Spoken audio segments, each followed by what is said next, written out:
Good afternoon, and welcome to another edition of Midday Prayer for Busy People. We're happy to have people here in church with us and people at home watching in a safe space. So, on this very warm July day, let us take a minute to calm our hearts, calm our minds, and get ready for a little bit of prayer.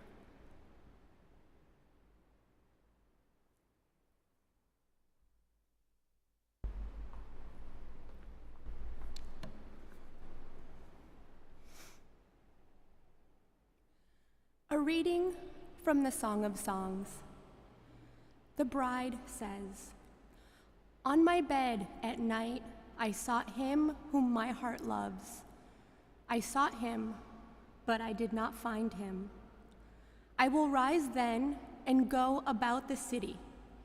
In the streets and crossings I will seek him whom my heart loves. I sought him, but I did not find him. The watchmen came upon me as they made their rounds of the city. Have you seen him whom my heart loves?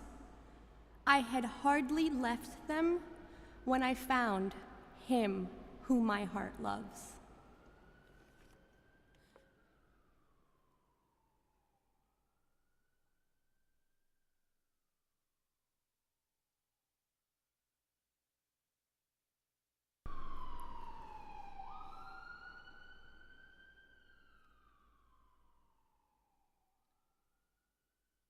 My soul is thirsting for you, O Lord my God. My soul is thirsting for you, O Lord my God. O God, you are my God whom I seek.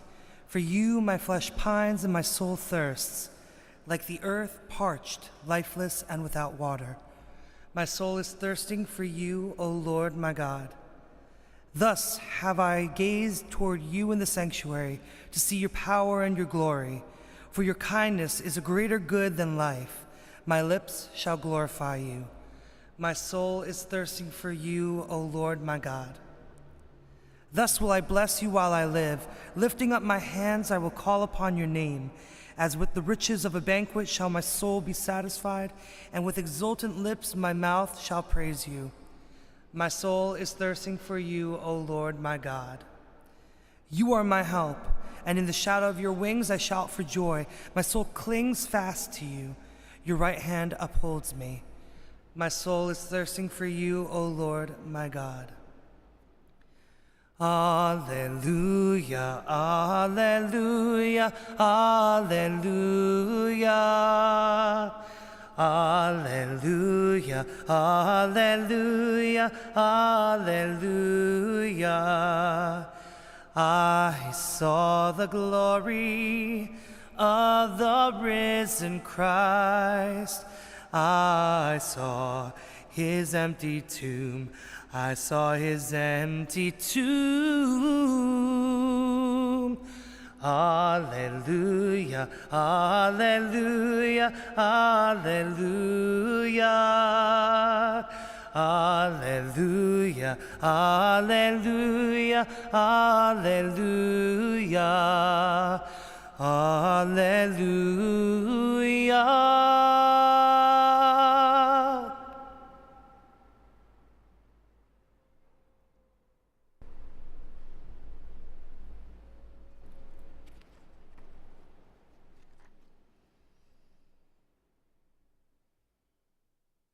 A reading from the Holy Gospel according to John. On that first day of the week, Mary Magdalene came to the tomb early in the morning, while it was still dark, and saw the stone removed from the tomb. So she ran and went to Simon Peter and to the other disciple whom Jesus loved, and told them, "They have taken the Lord from the tomb, and we don't know where they have put him." Mary stayed outside the tomb weeping, and as she wept, she bent over into the tomb and saw two angels in white sitting there, one at the head and one at the feet, where the body of Jesus had been. And they said to her, "Woman, why are you weeping?" She said to them, They have taken my Lord, and I don't know where they have put him." When she said this, she turned around and saw Jesus there, but did not know that it was Jesus. Jesus said to her, "Woman, why are you weeping? Whom are you looking for?" She thought it was the gardener and said to him, "Sir, if you have carried him away, tell me where you laid him, and I will go there." Jesus said to her, "Mary." She turned and said to him in Hebrew, "Rabboni," which means teacher. Jesus said to her, "Stop holding on to me, for I have not yet ascended to the Father. But go to my brothers and tell them, I am going to my Father and to your Father, to my God and to your God." Mary Magdalene went and announced to the disciples, "I have seen the Lord," and they reported what he had told her. The Gospel of the Lord. So it may seem odd that we're listening to an Easter reading on this very warm day, but today's the feast of Mary Magdalene. We celebrate her memory. And I want you to imagine for a moment that you know nothing about her.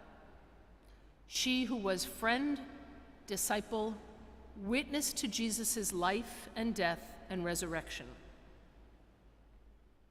Over the years, we have misunderstood many things about this Mary and who she was. And there are many reasons for why that happened, all of whom sadly affect how we thought about her life and who she was to Jesus. So, as a side note, I have many friends who come from the area of Rochester, New York, and it seems to me that some of the nicest people in the world come from Rochester. But one of my friends says, really, everybody has the same name. They're all Eileen, Chris, Jerry. Many people in our circle of friends have the same name. So the joke is that there are only 3 names in Rochester, and they all share those names. And I think of that because part of our confusion with this story and who Mary Magdalene is that there are many Marys mentioned in the Gospels. And so over the years, which Mary was which, I think has gotten a little confused. These are the things that we know are true about Mary of Magdala. She was a dear friend to Jesus. She was both disciple and apostle of Jesus.